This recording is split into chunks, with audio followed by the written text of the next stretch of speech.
এই মুহূৰ্তৰ কেইটামান গুৰুত্বপূৰ্ণ খবৰ। ৰেচন কাৰ্ডৰ লাখ লাখ হিতাধিকাৰীয়ে এইবাৰ নতুন পদ্ধতিৰে লাভ কৰিব ৰেচন সামগ্ৰী।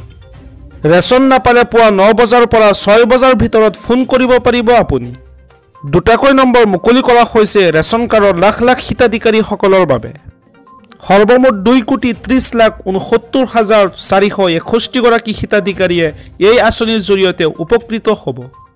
প্ৰতি মাহৰ 1 তাৰিখৰ পৰা 10 তাৰিখলৈকে চলি আছে অন্ন সুৰক্ষা সপ্তাহ। গ্ৰাহকৰ বাবে দিয়া হৈছে দুটা বিশেষ নিৰ্দেশনা। এই 10 দিনৰ ভিতৰতে সংগ্ৰহ কৰিব লাগিব ৰেচনৰ চাউল। লাভ কৰা চাউলৰ বিপৰীতে EPOS মিছনৰ দ্বাৰা ৰচিদ সংগ্ৰহ কৰক। সুলভ মূল্যৰ দোকানীৰ বাবে আছে 4টা নিৰ্দেশনা। এই 10 দিনত দিনজোৰাৰ বাবে খোলা ৰাখিব লাগিব ৰেচনৰ দোকান। হিতাধিকাৰীসকলৰ মাজত বিতৰণ কৰি শেষ কৰিব লাগিব চাউল।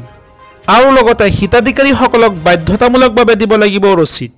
যদিহে এই ৰেচন আপুনি নাপায় তেন্তে ফোন কৰক দুটাকৈ বিশেষ নম্বৰত আৰু ডায়েল কৰক 1800-3453-611 নম্বৰত অথবা কল কৰক টল ফ্ৰী নম্বৰ 1957ত।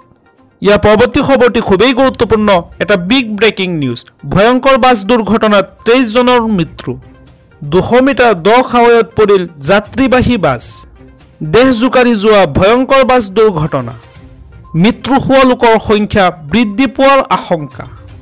উত্তৰাখণ্ডৰ আলমোৰা জিলাত শিহৰণকাৰী বাছ দুৰ্ঘটনা সংঘটিত হৈছে। নিয়ন্ত্ৰণ হেৰুৱাই দ খাৱৈত পৰিল যাত্ৰীবাহী বাছ। গাৰোৱালৰ পৰা কুমাওলৈ গৈ আছিল দুৰ্ঘটনাগ্ৰস্ত বাছখন। আহতসকলক ভৰ্তি কৰোৱা হৈছে চিকিৎসালয়ত। দুৰ্ঘটনাস্থলীত SDRFৰ উদ্ধাৰ অভিযান অব্যাহত আছে। ইয়াৰ পৰৱৰ্তী খবৰটি খুবেই গুৰুত্বপূৰ্ণ। এটা বিগ ব্ৰেকিং নিউজ।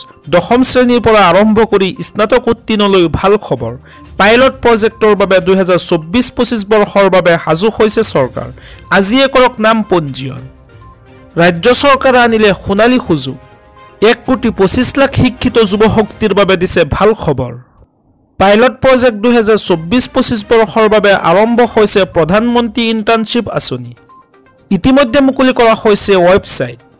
সুবিধা লাভ কৰা যুৱক যুৱতীয়ে প্ৰতিমাহে লাভ কৰিব 5,000 টকা আৰু লগতে পাব এককালীন 6,000 টকাৰ ভাত্তা। সমগ্ৰ দেশৰ 500খন শীৰ্ষ কোম্পানীত দেশৰ নিবনুৱাই লাভ কৰিব ইণ্টাৰ্ণশ্বিপৰ সুবিধা। ইফালে আকৌ ৰাজ্য চৰকাৰে আৰম্ভ কৰিছে প্ৰধানমন্ত্ৰী ইণ্টাৰ্ণশ্বিপ আঁচনি। এই পাইলট প্ৰজেক্টৰ বাবে আজিয়ে কৰক আবেদন। 1,25 লাখৰ ভিতৰত অসমৰ পৰা অন্তৰ্ভুক্ত হ'ব 3,523 গৰাকী। 21 বছৰৰ পৰা 24 বছৰ বয়সৰ শিক্ষিত নিবনুৱাই কৰিব পাৰিব আবেদন। এই আঁচনিৰ আবেদনৰ বাবে প্ৰয়োজনীয় নথিপত্ৰ আধাৰ কাৰ্ড, শিক্ষাৰ অৰ্হতা প্ৰমাণপত্ৰ দৰকাৰ হ'ব আৰু লগতে পঞ্জীয়নৰ সময়ত দাখিল কৰিব লাগিব আয়ৰ প্ৰমাণপত্ৰ। 10ম শ্ৰেণীৰ পৰা আৰম্ভ কৰি স্নাতক উত্তীৰ্ণ শিক্ষাৰ্থীসকলে এই আঁচনিৰ বাবে আবেদন কৰিব পাৰিব। ইয়াৰ পৰৱৰ্তী খবৰটি খুবেই গুৰুত্বপূৰ্ণ। এটা বিগ ব্ৰেকিং নিউজ। বিনামূলীয়া পকী ঘৰৰ বাবে আবেদন কৰিছে নেকি? পুনৰ 7 লাখ লোকে লাভ কৰিব পকী ঘৰ। ৰাজ্যৰ লাখ লাখ দুখীয়া লোকৰ বাবে ডাঙৰ খবৰ। ইতিমধ্যে 20 লাখ লোকে লাভ কৰিছে বিনামূলীয়া পকী ঘৰ। নতুনকৈ 1,73,000 লোকক দিয়া হ'ব বিনামূলীয়া ঘৰ।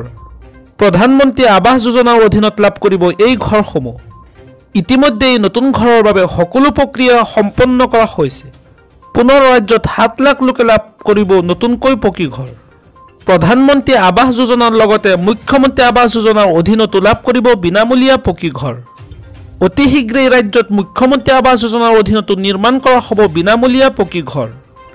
ৰাজ্যৰ কোনো মানুহেই যাতে কেঁচা ঘৰত থাকিব নালাগে সেয়া সুনিশ্চিত কৰিব চৰকাৰে। কেবিনেট মন্ত্ৰী ৰঞ্জিত দাসৰ বৃহৎ মন্তব্য।